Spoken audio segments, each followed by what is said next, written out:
Greetings, everybody. This is Christopher coming at you from the Messy Time Studios here in the last free state in America, Florida. It's the 9th of May, 2023, and I am joined after a month-long hiatus by Mark Wheatley, who's coming to us from London, where he is a politician in the city of London and an active and vibrant consultant. Mark, welcome. Hi, Christopher. How's it going?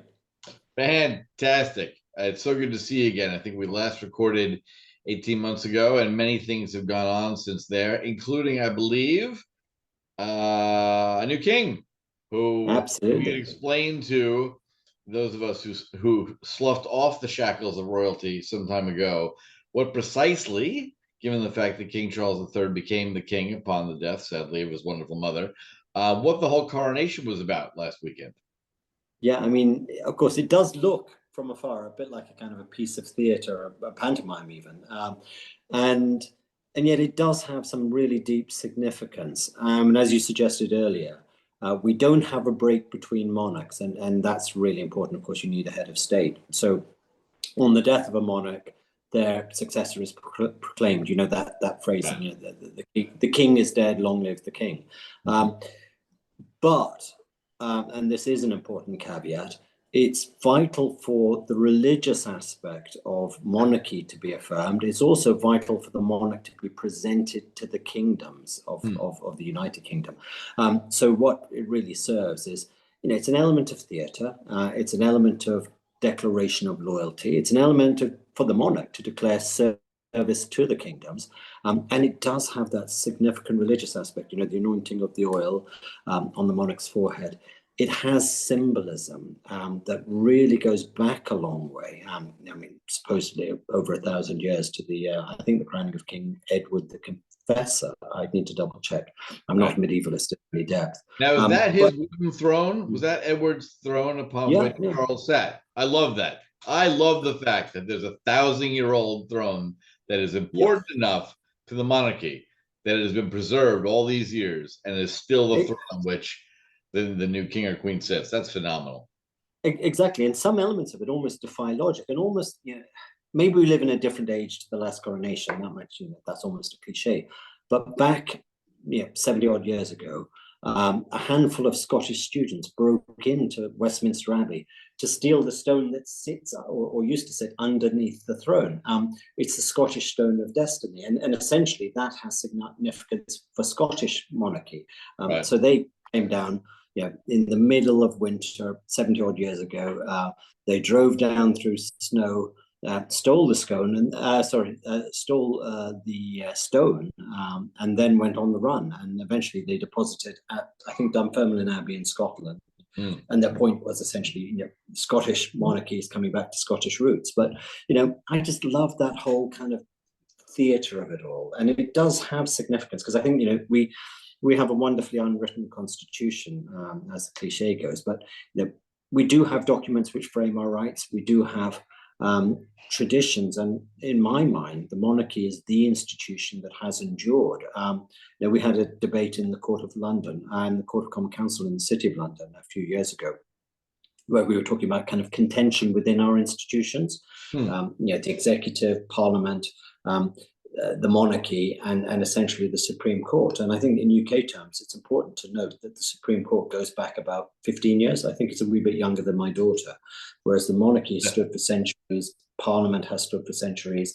The executive has emerged from Parliament, but has authorities derived from both Parliament and from the presence of the monarchy. And I think it's important to sort of really knit our society together, to have a monarch who is kind of in the political conversations, but above party politics, as hopefully the monarch will always remain. And then, as you suggested earlier, the late Queen was exemplary. I mean, her life was one of service and dedication to the country. And she was wonderful, and just by pure chance, because of all the Wuhan hysteria. Now, I'm in the UK frequently, and I hadn't been since 2019. And by chance, I was in London for a bunch of meetings, and the Queen died, and it was a strange. So since I was in London, we were having dinner in a restaurant near actually the palace, and it was fascinating because the music stopped, the piano player stopped, and then he kicked up "God Save the King," and it was incredible, sort of, especially to an American, right? I'm a big fan of tradition and the rest of it, but to everyone else in the room, they clearly understood that that meant the Queen had passed. I mean, that was, and people just stood up as one, raised their glasses, and said, "The Queen." It was kind of incredible. Yeah, absolutely. Well, I mean, my grandfather was still in uniform when she became queen, and he was serving at the tail end of the First World War. So she's part of that thread of history. And yeah, I might get misty-eyed about these sort of things, but there is significance. I mean, even in some of the bizarre elements of the coronation, the bracelets of sincerity and wisdom. I mean, if only every politician could wear something like that and be reminded of those qualities, it would be a far, far better world. I'd love to slap the bracelets of sincerity and wisdom on most politicians and watch them scream and writhe in agony as it burned their flesh. That's pretty excellent. I did like, he had a couple of scepters he was waving around there a little bit. He had that massively heavy coronation crown on, which apparently is like 6 pounds. It's horrifying, right? And it was the Speaker of the House. Who was the woman standing there really impressively with the Roman laurels, holding the sword? And that was a feat of considerable strength. And I'm kind of curious how long she practiced for that, because that's a heavy sword, and she stood there a long time and it didn't move. That was really really impressive. Yeah, I think that's Penny Mordaunt, who's Lord President, and she was one of the contenders for the Conservative leadership a wee while ago, before the party or the leaders of the party decided to anoint indeed Rishi Sunak rather than have an election that went to members. She's a very capable politician. She's seeing how she was holding that sword. I propose the Conservative Party change how you pick a leader. I think it should be hand-to-hand combat. I'd like to see her get in there and swing that at Rishi and see what happens. she's got shades of Athena, I think people were saying. Oh yeah, she looked sprung from the brow of Zeus, no doubt. She looked really spot on. Everyone else was watching different bits of the coronation, but I was staring at her, waiting for a bit of wobble in the blade. Nothing. She's ice. No. It was really impressive. Yep. Yeah, well, she is a military reservist, or she was, I think, in the Royal Navy. There you go. But yeah, she really was a rock, and I hope I'm not straying into some kind of petty treason now. But the only thing that kind of shocked me, and maybe it's because it might have been like this when the Queen was going through the same ceremony. But I was a little, maybe I'm a traditionalist, maybe I'm a phobia, I don't know, maybe I'm both of those. But I was a little disconcerted by some of the cue cards, and it just, for me, that's kind of dress rehearsal. Really, learn your lines. I'm with you. I can sound like this because I'm a heretic, anti-monarchist American. Yeah, I was watching the cue cards. I'm like, this is the big show. Learn your lines, people.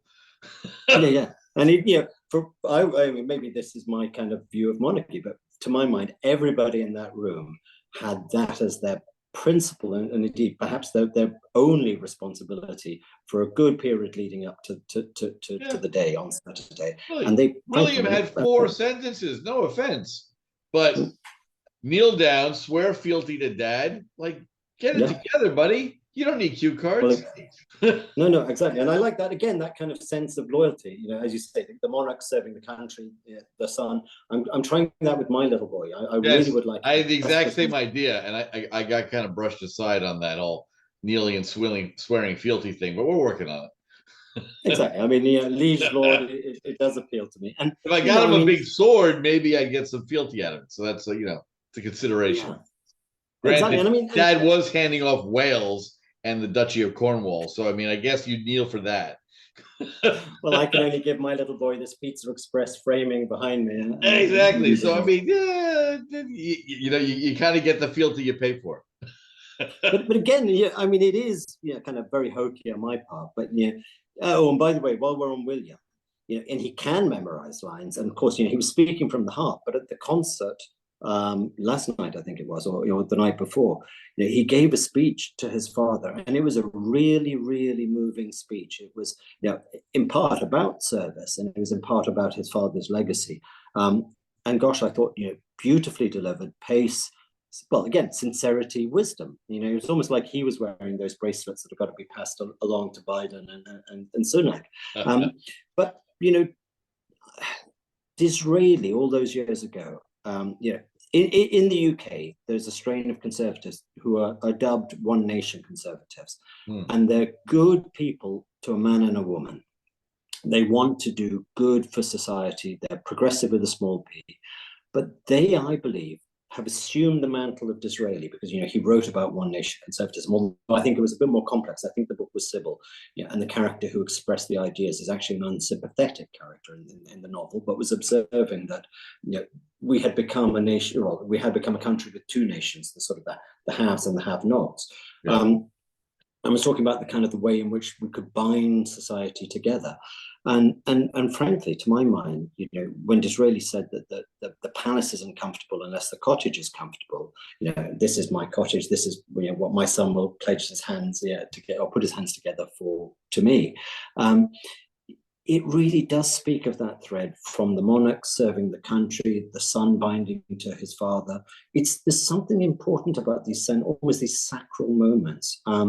And there, you've written and you've spoken really powerfully about rites of passage, and to some extent, it is a rite of passage. Yes, these are critical ceremonies that mark off delineations in society between childhood and adulthood, and responsibility and lack of responsibility. And it is critically important. And I think a lot of the flaws at the heart of the American Republic is that people like a ruler, they like a king, and the massive problem that's come in, America was set up, the United States of America was set up as a corporation, right? The president in a corporation is second to the chief executive officer. We don't have a CEO in America. We have a president, which is an administrative function, deliberately, right? It's not exciting. You're not supposed to, salute the president, except in his role as the commander in chief. But because of that longing for, and Alexander Hamilton, who many people excoriated for this, he felt that the nation, if not a king, needed something like a king, needed a figurehead that would be, to the extent possible, be above politics. And I think a lot of our headaches are because we try to force the mantle of kingship on a president, and that's just silly. It doesn't work, and it doesn't fit. And a lot of things that sort of ardent, strict constructionist Republican with a small r, Americans think about, well, this is a exercise in self-governance. It's not supposed to be exciting. It's not supposed to be full of pageantry. You're not supposed to have horns blaring when the president and his wife walk out. That's not the point. And those who, of course, maybe are not framing it quite as coherently, but will bow down. And the best part of American life, I'm convinced, is that we gleefully and radically constantly make fun of our elected officials, especially the president. And this, and people in power, are they thin-skinned? They really are. Like the Alien and Sedition Acts back in the 18th century in America were designed to make it a crime to criticize elected officials. Well, I'm sorry, the entire American Declaration of Independence, in essence, if one had to sum it up, would read, "Bite me." Right? So the idea that you're going to make it illegal for people to criticize the government is insane. But and that's I don't know. So sorry, my point was just there's I've always noticed a very interesting difference between how the Britons I know will refer to the Queen or the King, even critically, but it's not quite as sharp and detailed and petty as you would at a prime minister, right? Who has just made some incredibly stupid decision that deserves ridicule, and the ability to ridicule the prime minister is not transferred to ridiculing the king. Yeah, exactly. No, this is a bit of kite flying because, of course, we had the 18th century cartoons, the Gilroys and all of them, but to some extent, I believe that a kind of an established institution that is weakened, but nonetheless, if this doesn't seem contradictory, quite effective. If the purpose of the monarch is to be kind of a keystone in the arch, I think it does that well, even if it is light and reasonably lacking in authority, but possessing influence. So where I'm going with that, I think a traditional, weakened, but kind of happy part of the constitution, the institution there, works much better than something that's innovative, that the holders of are kind of trying to push their authority outwards. They're trying to really sort of acquire authority, acquire power, both for themselves and their office. They tend to be people who I wouldn't trust immensely. I mean, they are exactly where you were earlier. They need the bracelets of wisdom and sincerity, much more than most monarchs would, I believe. There's something on LinkedIn. I think he's pulled it off, but there was a guy in Shanghai saying, monarchy is such a lousy institution. And I of course, I thanked him for his opinion, but pointed out that, if he ventured similar criticism of the emperor, Comrade Xi, for example, bad things would happen to you. Yeah, exactly. And, King Charles is not going to haul you or me off for talking about cue cards. He's probably not going to know about it, but if it did come to his attention, he'd probably laugh it off. We don't have. He's subscriber number 42. Well, I hope Don't tell anybody. well, then, he probably wouldn't thank me for this. But again, that's another part of the coronation. Okay, we don't live in the Middle Ages. We don't run these kind of risks. But the moment of Harry riding down the aisle with a sword drawn to take on the king's champion, passed at the moment that we had that ceremony. He's not going to sort of. Prince Harry was not going to ride in and overturn the rule of this monarch and seize the throne. That would have made for some exciting television. Had Harry leapt from behind, drawn his sword, and waved his escutcheon, that would have been just tremendous. like El Cid meets Suits or something like that. But no. I think that would have been absolutely beautiful. But alas, Harry didn't have it in him. No. And, after his shenanigans, I'm not a king. And if my son wrote that book about me, I don't think I'd be inviting him to any ceremony I was having anytime soon. Right? The parents of Charles III, he should go down in history as Charles the Forbearant, because how could you put up with that madness? Oh, exactly. I mean, again, if you contrast it with the late Queen, you talk about kind of a preparedness to know what you shouldn't be doing and to exercise your responsibilities diligently, decently, quietly, with dignity. God bless him. I know he's been through a lot, but Prince Harry, I mean, his own children, wasn't he thinking about? I mean, it's great, maybe pub conversation for a guy in his early 20s, but frankly, now the whole world that has any interest knows where Prince Harry lost his virginity. And, it's kind of, what about his children when they're older? Do they need to have people knowing that? Yeah, I know. Yeah. Hey, Dad, can we go visit the pub? Can we have a field trip? well, exactly. And, I mean, he's almost certainly a decent guy, but I mean, he's kind of taken his own reputation and trolled it through the gutters. And then, are people going to feel comfortable telling him things, really sensitive things? What discretion has he demonstrated? I think I was very proud, and I'm not the only one, but I was very proud when I was on LinkedIn, and the day he announced his nuptials to this, I'm sure, this lovely young woman, I don't really care. I couldn't resist, and I wrote on my update, American divorcees 2, British monarchy 0. Yeah. Couldn't resist. Wasn't original, but I felt good about it. And wondering, is he regretting? My big question, is he, upon a few years into marriage, a few years into a quasi-embarrassing public life that was not very stiff upper lip in any way, shape, or form, just wondering, in the dark of the night, when he pops awake and he's staring at the ceiling, is he thinking,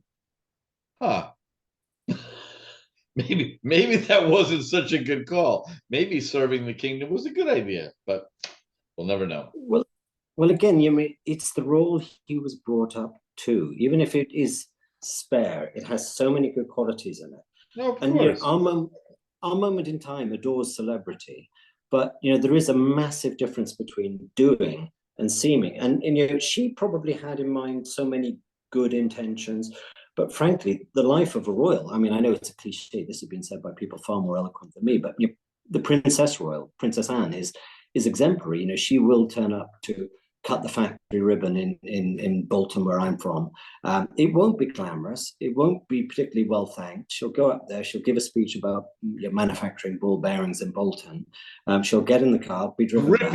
A gripping topic any day.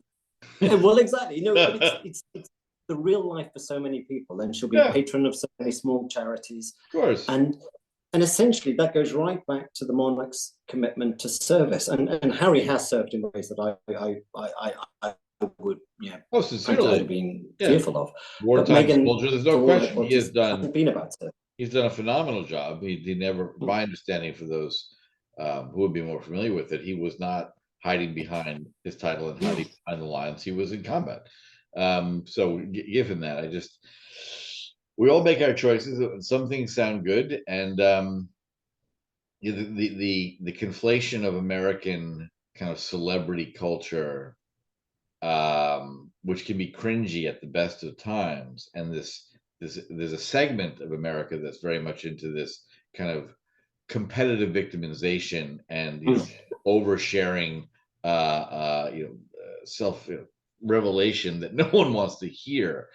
Quite frankly, and in the midst of all of the the weirdness of COVID and people thrown out of their jobs destroyed, kids thrown out of school, to have a literal prince and a very wealthy actress sit and be interviewed by a billionaire about how hard their lives were. I mean, you couldn't be more tone deaf. It was ridiculous. No, exactly. And the only people that thought that was okay were a small sliver of rich people in Los Angeles, because everyone else was like, "What, are you kidding? Poor you! Give me the cottage on the castle grounds. Thank you very much. I'll suffer for the renovation."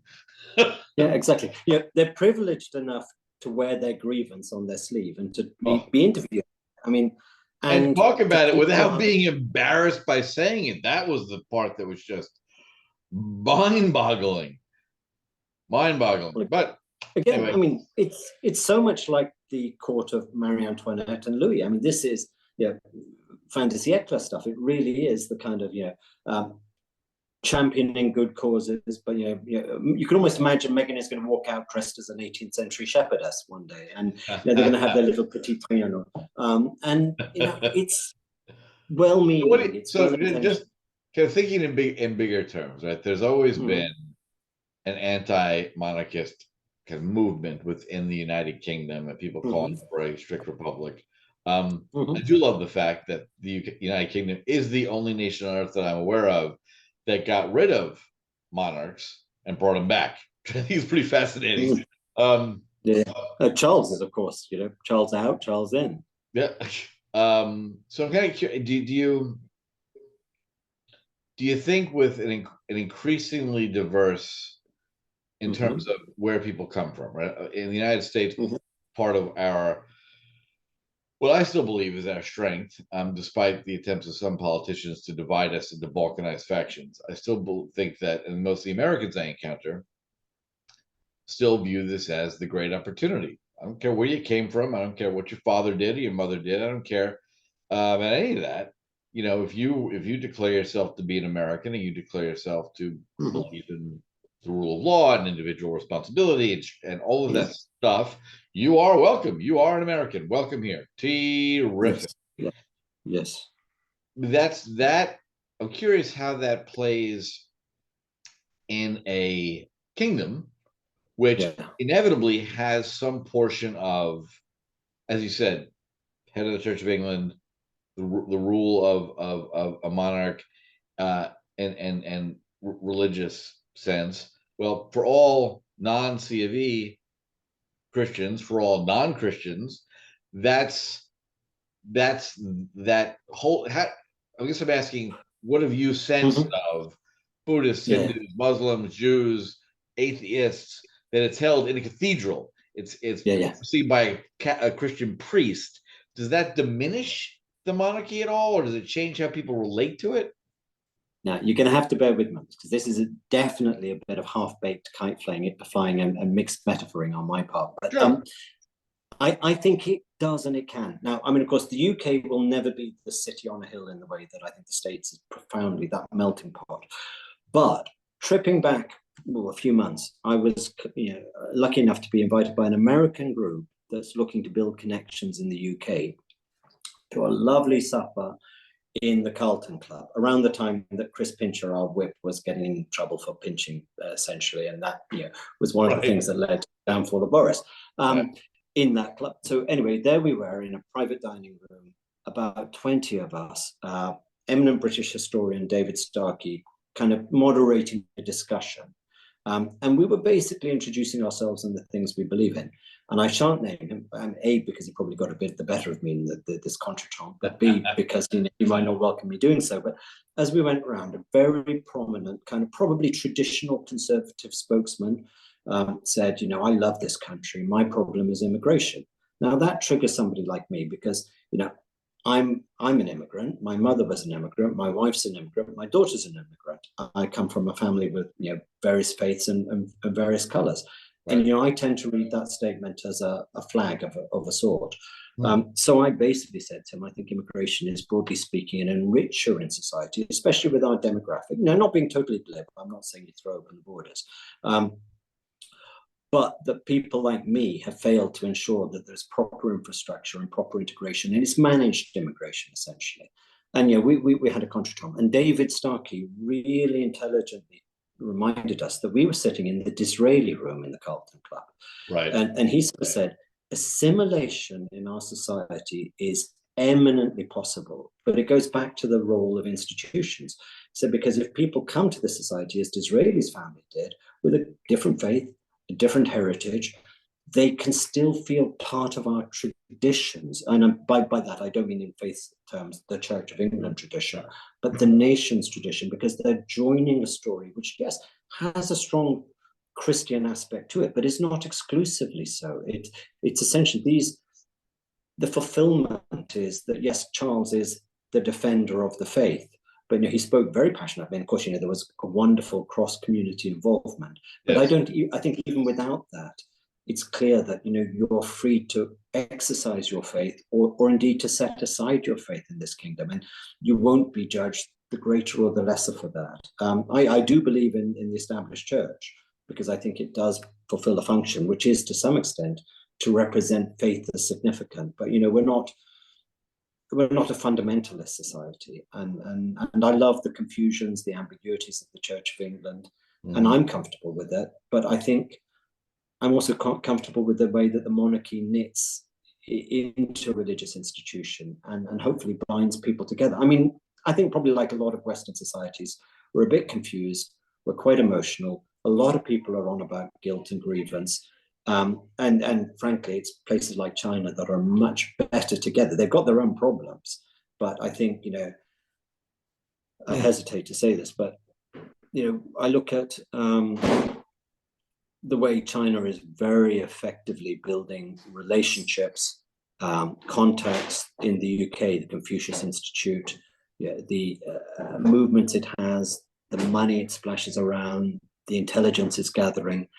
And forgive me, but I look at the Americans, and I think whilst there is a degree of socializing that's ramped up a notch, it's pronouns and acronyms, and the Chinese are very seriously courting us. Yeah, the good news about that sort of nonsense here is it's amplified because the media subscribe to the conjury of ill-formed ideas that support this crap about pronouns and genders. It's just bizarre.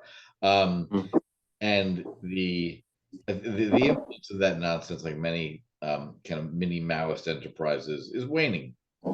As rational Americans can think two things at once. One, there are two genders. You're an idiot. Two, I don't think you should be harmed if you believe you're a 19th gender called Cake Fairy. I don't care. And I'm not making that up. I'm taking that from a list of 97 approved genders from the San Francisco City Council. So lest you think I'm making up Cake Fairy as a gender, I'm not. It's one of my favorites. But the most rational Americans are fairly live and let live.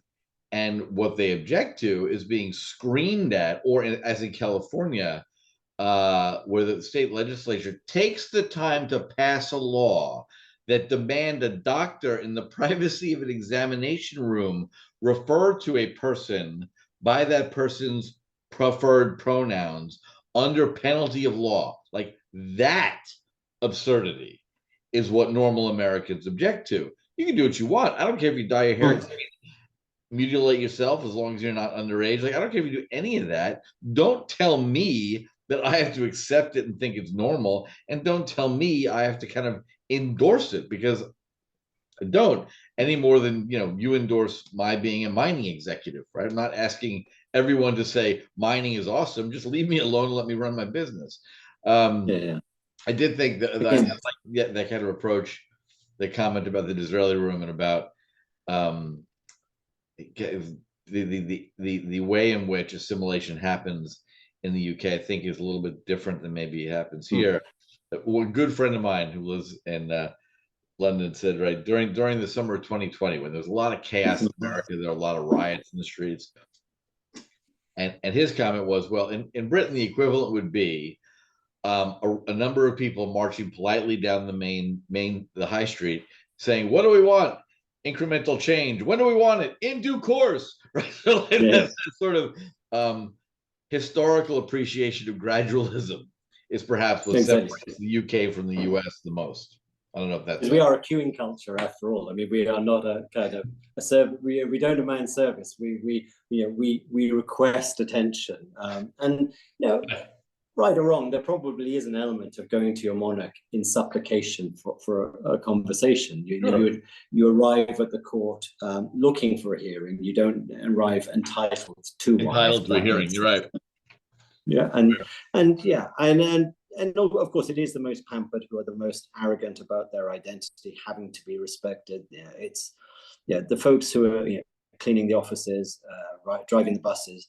They are frankly dealing with other stuff. They're not going to get too hung up about these things. But it does worry me a wee bit, and it's more that kind of corrosion of confidence, because almost a society can take a lot of external knocks, but when it no longer believes in itself, or it's frankly, it's not sustainable. The cost of the legions to the Roman Empire, the complications of Ancien Regime France, the tax burdens, the avoidance, the tax farming, all of that kind of stuff that corrodes a sense of why bother. But we're pretty again, it's this sense of why we've lost the art of being thankful, or the obligation of being thankful for what we have. Because we live in a great period of human history in wonderfully liberal societies, which are pretty well served. Most people have dealt with much greater uncertainty. Throughout all of human history and across we've got 80% of the world right now.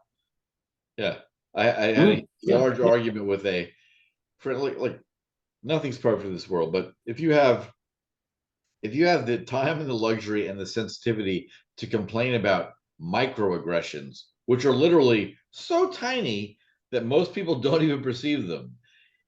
I'm thinking there are roughly 6 billion people on the planet who would gleefully change their lives of drudgery for an air-conditioned office job in middle-class America, where they're subject to a stream of microaggressions. I think they would take that in a heartbeat and be thankful. Right? Well, absolutely. I mean, the pilgrims on the Mayflower, as they were starving to death, there must have been a few microaggressions between them, but that's not. He was rude to me. He glanced askance at the cut of my hem. Exactly. And I'm busy starving to death, so I'm not going to notice. Yes. Yeah, exactly. And I like to think I'm an affable sort of chap, but essentially, I'm sure I've been rude to people. Inadvertently, I would hope most times, but I'm sure occasionally. I would hope so. I would hope so. Here's a provocative question, which you may or may not choose to answer, because it may or may not get in trouble with the crown and throwing you in the tower. Have you thrown in the tower? Queen Elizabeth II, phenomenal monarch, oversaw a very tumultuous period in your nation, in the world's history. But I had this thought, standing outside of Buckingham Palace in the rain on the evening of her sad passing, surrounded mainly by And I went over because the funny, it's so ridiculous. I was talking to my wife, said, "Well, you're in London for this, and it must be strange." And I'm watching the crowds outside the palace on the television. I'm like, "What am I doing? I'm 2 blocks away. Why am I sitting in my hotel room?" And I walked over, and I thought a fleeting thought that the Queen oversaw the dismantlement of the empire, all of the countries that have been part of it becoming part of the Commonwealth, no longer directly ruled. Maybe with a man back on the throne, take back the empire. What do you think? Military intelligence? I thought you were going in a different direction. I thought that this was a full stop. The manly martial virtues. Maybe it's time to like go back, take some territory back. What do you think? Talking about writing a new chapter, or indeed a new book, the revival, resurgent. Exactly. They still have the playing fields at Eton. Let's go. Let's get them back in the officer corps. Let's get that colonial mentality going. What do you think? Well, I hesitate slightly on empire, but what I do believe is, over that period, much as there were wrongs and ills in empire, we've begun to perceive a lot of the negatives as being the exclusive part of empire, and there were a lot of good things there as well. My grandfather went to West Africa in the 1920s, and he did a lot to improve the prison regimes, and then ran the prison service in Nigeria and Ghana, and he served alongside imperial troops fighting Italians in East Africa and then Germans. So the imperial story is one that also did do a lot more knitting of people together, but I feel that the United Kingdom, certainly in my lifetime, has become a little bit less concerned with the rest of the world beyond the European Union. Sure. A little more insular, a little more parochial, a little more kind of narrow and lacking in confidence. And I would like us, I don't necessarily hark back to empire, but I hark back to the people who built the empire, the pirates, the people, well, the Francis Drakes. I've got South American ancestry too, and I'm sure my Chilean ancestors would give me a sharp kick for celebrating Francis Drake after what he did to Chile. But at the same time, well, it shook them up. It gave them something to think about. Yeah, exactly. They reacted to men like Francis Drake and forged the society they have now. Exactly. They were disruptors who provided a service, but essentially they were people who looked at a world of opportunity with confidence. They entertained risk. They got out and did stuff. And some of them, I'm sure, drowned, died of thirst on a barren island, had their heads chopped off, got peppered with arrows by my other side of ancestors. But what the heck? They lived a story, and so many of us, and I think that's part of this whole pronoun stuff. We're frightened of living boring lives, and we don't make the effort to inject excitement into them, or indeed maybe find the humor in just the commonplace. So that leaves us with the downside, the gloomy, the depressive. My life is a disaster. I missed the bus. Right.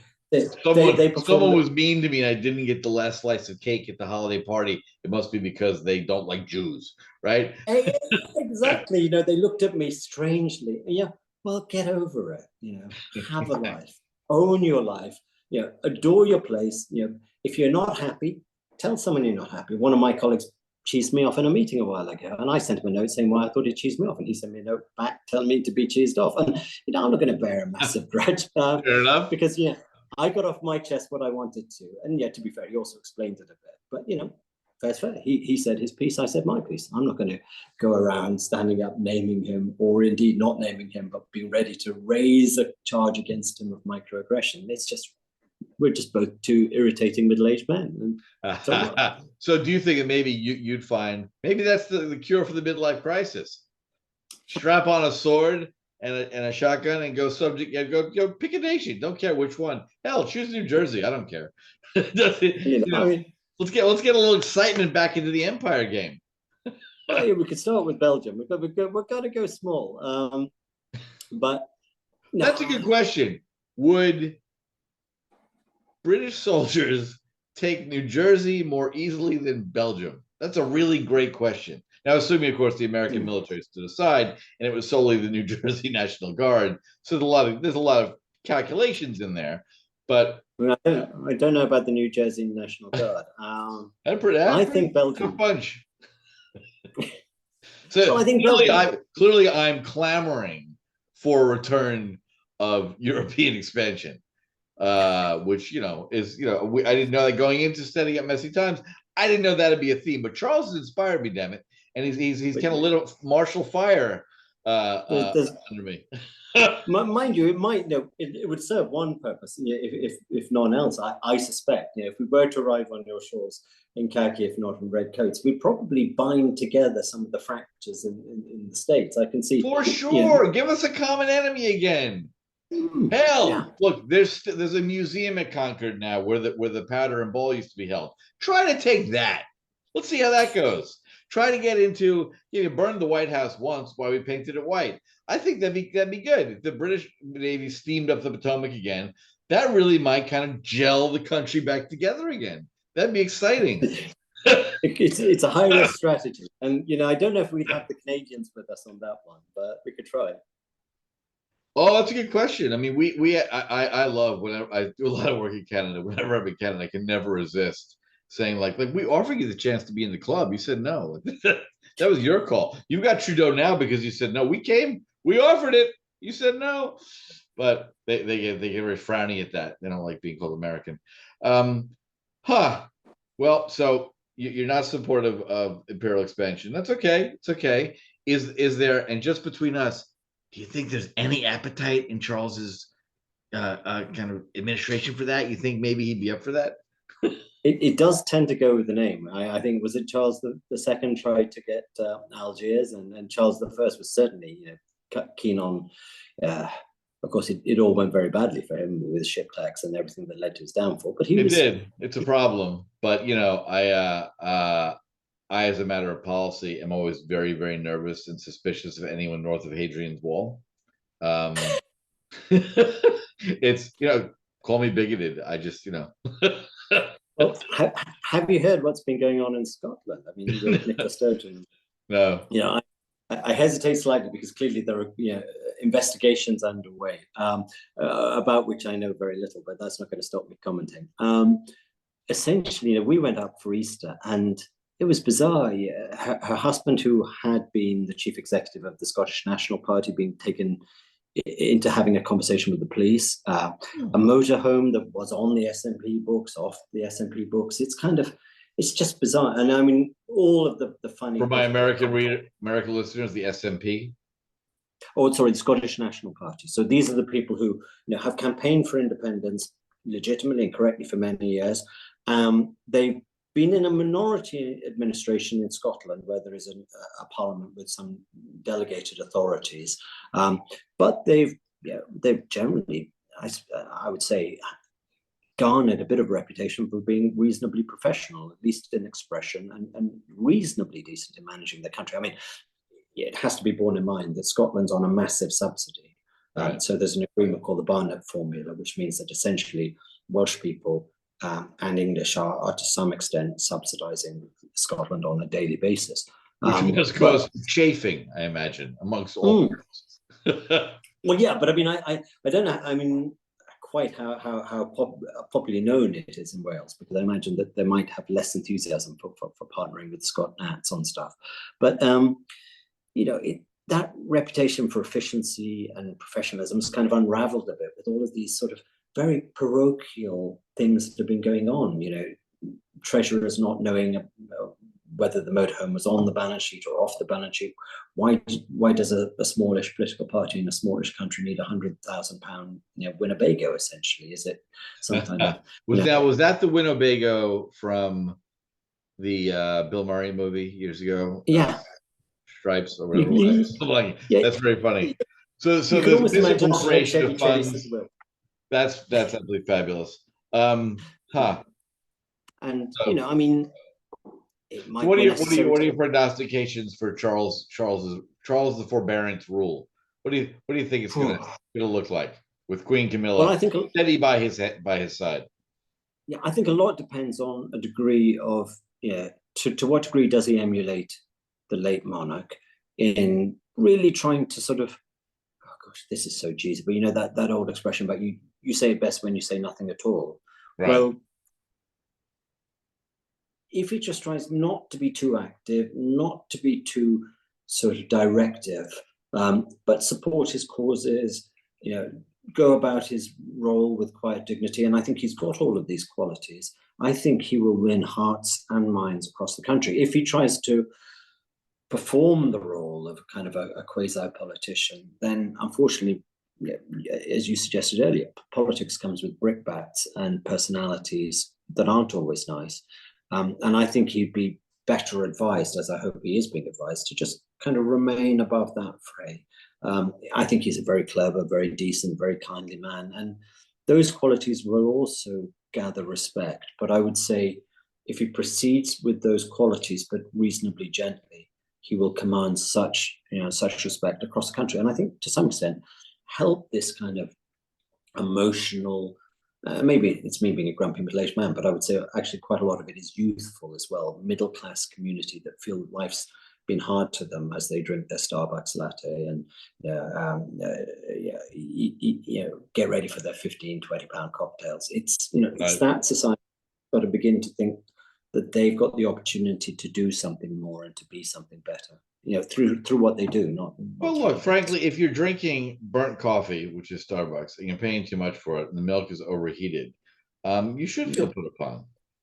Yeah, well, exactly. And then you look at the fate of the urban poor, or the second-class citizens in China, the agricultural people who've moved to the big cities. Well, they would cry out for the kind of opportunities that exist here. But that is going to be interesting, because I know that one of the biggest changes from Brexit that I saw certainly was that huge chunk of jobs that for whatever reason, I think the ongoing joke was the stereotypical Polish plumber, right? That the Poles fled Europe, came to England, and everyone who was busy doing pipe fitting spoke Polish, and they did a great job, right? It was like the land of opportunity. And a lot of that post-Brexit's been obviously a colossal pain for them. Well, I hope so. I hope he does. I mean, the thing I'm most curious about watching is, prior to this, he has in large measure been kind of the head of the climate church, right? So if you are an executive at British Petroleum, like, you don't get the sense you're going to get a warm welcome at the palace. And that is that's a bit more political, I would say, than the late Queen. That she as far as I can discern, she never had an opinion about anything, except everyone should be lovely to one another, and she greeted the Christmas carolers every year. So I'm kind of curious to see how he views his role, right? If he views things like that complex causes of meteorological conditions that do or do not lead to volatility of climate, right, as a universal social good, much like it'd be nice if everyone sang together on Guy Fawkes. But if the population doesn't view it that way, and they view it as one more political stance by your lights of how the monarch should be above politics, that could diminish kind of the halo effect around the monarchy. Well, I think you're right, and also I think it's in part because I don't think our political conversations have really tested and teased apart in many ways, in many areas, but in this one, what we're talking about. So, for example, and if the monarch stands up and says, I want a sustainable earth that will be handed on to the next generation and the one after it, well, nobody's going to disagree with that. That's being conflated with net zero. So when he was Prince Charles, he opened the corporation's net zero summit, which was virtual a couple of years ago, and it was fine. But I'm one of the very few people. I'm not a climate change denier, and I'm not even one of the people who's trying to excuse that they are a climate change denier by saying this. Climate always changes. That's what it does. Yeah, exactly. It's changed through human history. It's changed through human endeavor. We've changed the climate a bit, but I think we also need to consider to what extent are we facing crisis or catastrophe? To what extent is this a problem or a disaster? And I think it's it might be a problem, but I don't see it's been proven that it's a disaster. Then I think we need to consider what are the policies that we can work with? What is the impact potentially of developing technology? So solar energy from space might have a massive impact. Carbon capture. So we don't need to run around like headless chickens and kind of catastrophize and be quite as dogmatic as a lot of net zero feels. So what I'm trying to suggest is, if the monarch is about, let's have a sustainable planet, and rather like his father was concerned with wildlife, great. If the monarch is coming into a room saying, no oil, no fossil fuel from 2030, well, frankly, it's unrealistic, and there will be that little segment of pampered society that can get by more easily. But we're already seeing it with kind of demonstrations on our streets, the Extinction Rebellion people. I hope to heaven there won't ever be violence, but the folks have really got to get to the low-paid job of getting out of their vehicles and ripping these banners down and wanting to drive on, because that's the real world. Yes. And the Extinction Rebellion flakes that... are my favorite flakes. They're crazy. And I was very happy to see in Rome, they tried some of this nonsense of sitting down in the motorway. Well, that didn't turn out so well for them. So unlike the videos in England and France where everyone's being really polite and waiting for the police to do something, a couple of guys got out of their truck, started just beating ass and throwing off to the side of the road. Like, I got to go to work. I'm not, get off the road, kid. I think we're gonna get something more rational. There are extremes to any view, and I always immediately take exception to that. The use of the term denier is, it's funny that you bring it up. I had a discussion with someone the other day about it. It was the best sort of propagandistic leftist jujitsu ever, linguistically speaking, because the first time the phrase came up was in context of the Holocaust, right? And so to deny the existence of an extermination campaign is a atrocity of such like unparalleled magnitude. And then to be someone who actively denied that was a very specific label of calumny that you deserved. But then it's become watered down to everything the political left doesn't like. So if you have a discussion about, well, yeah, I'm all for putting scrubbers and carbon capture on top of coal stacks because, among other things, I don't like the acidification of the oceans, which leads to the destruction of coral, which leads to impoverished fisheries. Like, there are lots and lots and lots of reasons why one would like to have an alternative fuel source. But this has been an hysteria for over a century, and it started with human industrial behavior was going to lead to global freezing. And Scientific American and everyone screamed and yelled for 30 years that we're going to freeze to death for the exact same reasons we're supposedly going to boil to death now. Pardon me having a degree of skepticism. So that idea of, and we're perfectly happy. We're working in industries right now that are moving towards a resilient grid, that are moving things off fossil fuels, and it makes sense to do that.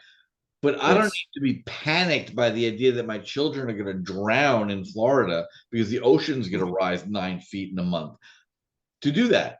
So I'm curious to see how they get handled. And the panic doesn't suit anyone in our society. I think, Extinction Rebellion have a strong kind of religious cult aspect to it. And I think actually a lot of net zero is a bit like the late medieval Catholic Church. It's the selling of indulgence. It's make me feel good about my sin. Where's our climate Martin Luther? Yeah, well, exactly.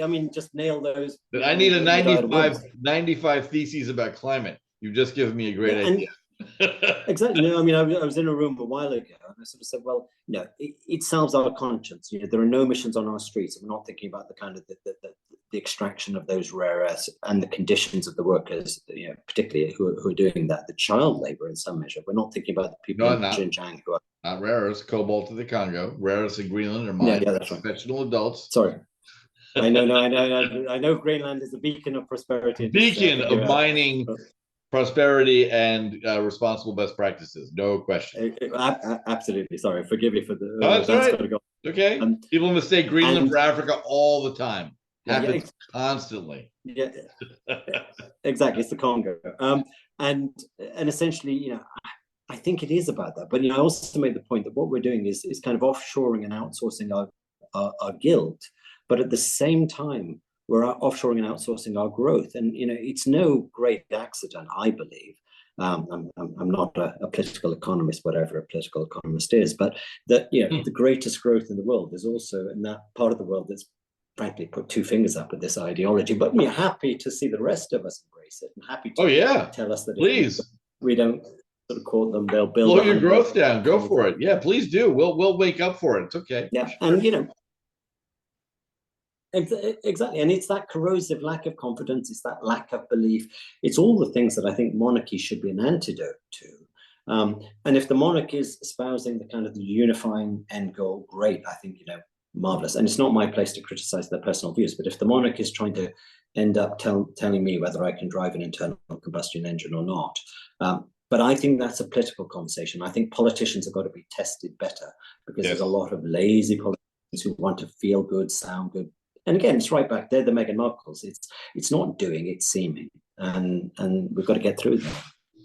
Well, I have faith in the United Kingdom and its people to do that, and I'm going to harbor a small hope that Charles whips up the imperial armies again. I don't think it's going to happen, but I think it would make for good theater. And frankly, as a former colony that would be invaded, I'm up for the game. I think it'd be invigorating. Americans have gotten sluggish and overweight and too much cholesterol and watching too much TV. I think if they had to go defend themselves against landing imperial forces again, I think we might. I don't know. We might come together. It might be an exciting moment. So, we'll see. We'll see if that happens. I don't think it is, but in the interim, I do hope that the positive aspects of the monarchy charge on. Mark, any last words? Anything especially cutting and brilliant for potentially my American audience who is staring at the man with the crown and wondering if there's anything else they should be thinking about it, because they've been lived for centuries or decades with the Queen. Now we got a king. Should they care about anything in particular? I'd say stick with us. We are going through a little bit of kind of working it out, who we are, what modern Britain is. And, we share a lot of values with you. Our interests don't always align, but they align a lot more closely. And also, that's the other thing. Don't just stay with us, court us. So, I touched on it earlier. The UK's policy towards China worries me a great deal. Liz Truss, who was our a bit like Lady Jane Grey was our queen for 9 days or whatever she was. Liz Truss was our prime minister for about the length of time it takes a lettuce to go off. But she made big mistakes, and she was gulled and guiled, and she was overconfident, and she was played a bit. But she recognized China as a threat to our values base. And there are a lot of people in the City of London and Whitehall and Westminster who, frankly, are woven into the PRC, the CCP view of the world, and did not enjoy that. So, America is beginning. Ron DeSantis was in London recently, but what he will get is smiles, nods over a cocktail, a lot of handshakes, a lot of kind of aspirational comments and aligning comments, and that's fine.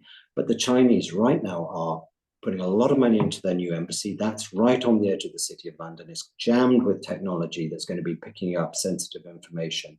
They've got the Confucius Institutes building bridges and buying people off in the UK.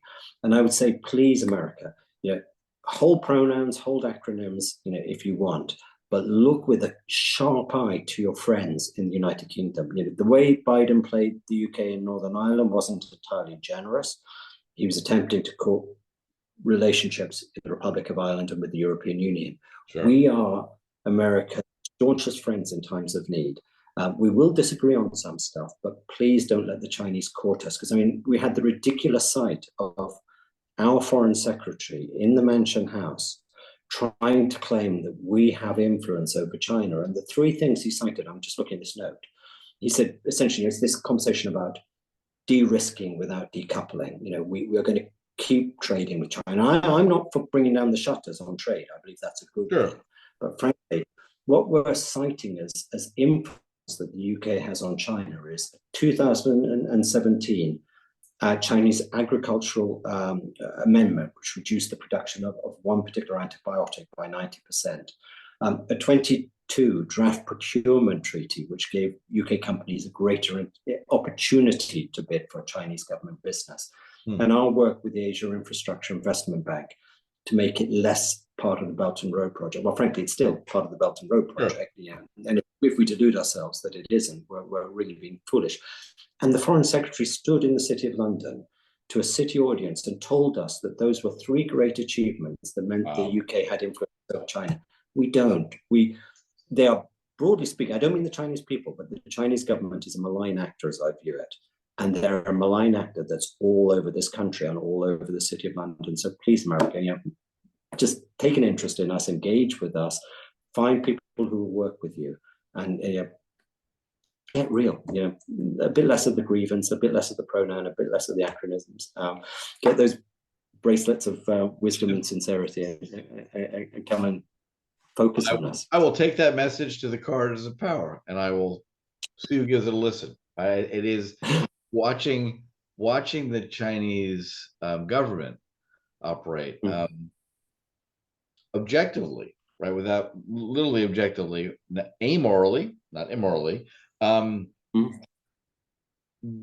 They make a lot of very positive steps. No one's perfect. The myth of like the hyper coordinated, there's some degree of that. But history teaches us that everyone in their own small way is a political entity. One of the greatest kind of aphorisms from the Ming Dynasty. So a friend of mine was a Chinese history scholar.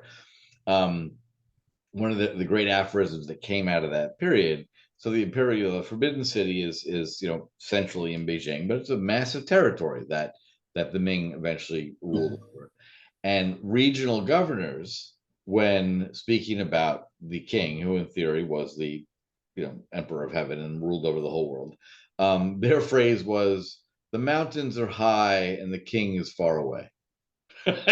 So yeah, you're in charge, but like this is pre-internet, buddy, and there were no airplanes. So you might get a decree that took 4 months on horseback to get to you, in reaction to a message that went back a year ago, and you got a lot of things you could do with that. If you're really gutsy, you could kill the messenger and say he never made it. Like there's a lot of things that were practical in terms of, sure, in theory, there's an all powerful centralizing state, but man, there's some leeway to that. Other things they do very well, it is good industrial coordination and policy, and they are driving their own policy book. And your point about whether the city of London or the government of the UK or Americans should kind of acquiesce in that is a sound one, right? There are a lot of things that they've done that have been useful for pulling their people out of poverty. And God knows whether it could have been done in an American style way. It is what it is. But yeah, I think the stupidest thing, and I will say this happily because I'm an American and I can, and I'm not sitting in China. I think the biggest error that President Xi made is he's not a stupid man, but he inherited a nation that was growing like gangbusters, right? Lifting more and more peasants out of poverty every day into a market economy. And instead of just literally kicking back and putting his feet up and riding that wave and taking credit for it, he decided to go about face to a kind of full-on totalitarian attempt at control, which historically has never worked, right? Putting the lid on the pressure cooker and squeezing has never worked. So that to me is just the weirdest mistake the man made. And I think it's his background and the fact that he's one of the few leaders that never spent time out of the country and all that. But I think it was a seriously lost opportunity because the growth that China was bringing to the world is very positive in many ways. But that decision to regress back to a sort of totalitarian strongman state, that's what we're objecting to in sort of their foreign policy. And maybe it'll ameliorate. I hope it does, because it's not sustainable. Well, I mean, they've got an aging population. He's clearly, understandably, going back to your mountains and distance, a bit uncomfortable about the kind of the balance of centrifugal and centripetal forces in his realm, for want of a different word. Yep. So he's contending with insecurities. But as you say, I mean, he was running essentially a pretty successful factory, and he's trying to be the factory owner who's going to have authority over territory. And it's your soldiers who guaranteed the peace in Western Europe for decades. It's pretty much kind of Western values that have helped. Okay, they've been the manufacturer, and we've been the purchaser, broadly speaking, in glib terms. But it's this sense of, I've got you, and it's so raw, and it's, well, maybe it's not so obvious in everyday conversations, but just where I am, it feels really as though he or his government are trying to use every means at their disposal, the carrot, the stick, Yeah. the intimidation, the vagueness, and we are just weak in how we're contending with it. We assume, we're conscious of what we don't have to contend with them. I mean, we're conscious of our weaknesses. This is a rising power, but we forget that kind of we are still, if I count us as the West rather than the US or the UK, Sure. that it's still our economic model. It's still, you are still the wealthiest society. You are still the most powerful military. And it's almost a kind of a values conversations going on. But if we don't adhere to our values, they don't think we have them. And if you're an authoritarian who's insecure, and you think you can kind of push, You're going to. Exactly. And I mean, I just worry a little because You should, but the comfort I draw is that the great resilience of the chaotic American experiment is that most foreigners, especially those of a dictatorial mindset, don't understand it. Right? They really they see the frivolousness, they see the popular songs from the 50s about, don't know much about history, don't know much about science books, don't study, I'm an idiot, right? All of that popular culture which diminishes hard work and studiousness and erudition and all of that. A lot of people see that superficially, like the guy who founded the Islamic Brotherhood, right? The Egyptian that came and studied in America, and he saw what he saw as the frivolity, the girls in short skirts spinning at sock hops. Like he found all that abhorrent and destructive. Probably no more so than parents of those girls spinning at the sock hop did too, right? Forgetting what they were like when they were 18, and now that I've got teenagers, God save me. But they don't, and the Japanese misunderstood it completely. Like Pearl Harbor was arguably the stupidest mistake anyone ever made. You actually had more than half the country that were like, we're not getting involved again, but didn't we just do this? I'm not going back to Europe. I just went, watched half my friends die. I'm not sending my son because they're doing it again. Screw this. Then the Japanese bombed Pearl Harbor, and that was it. It took a while, but they woke the sleeping beast. And similarly, China is mistaking the fact that we're playing by, in my opinion, that we're playing by individualistic free market, quasi-free market rules where individual investors make individual choices and companies run and fail, and the government does not help them. No. Whereas the Chinese have decided on a much more coordinated policy. But if they just looked at Japan, I remember growing up that the Japanese were going to take over everything, and their system was better, and they were coordinated, and they had ant-like methodicalness and all that quasi-racist crap.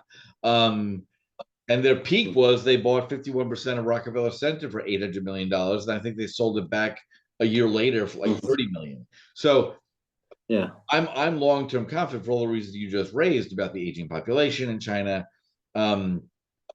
Hopefully they will somewhat calm down, but he's trying to keep internal cohesion by demonstrating external strength. And countries do that. Americans, for good or for ill, tend to be proud that there's a Pax Americana. And much like the old quasi myth of the Roman citizen who could walk unmolested across the breadth of the known world because he was a Roman, and you'd have to be insane to molest a Roman. The Chinese aspire to the same thing. It's a natural human societal impulse. So we shall see. Well, I guess we're being inconclusive, but I will take back your message to my compatriots that we should make sure that we adhere fiercely to our values of freedom and individual liberty.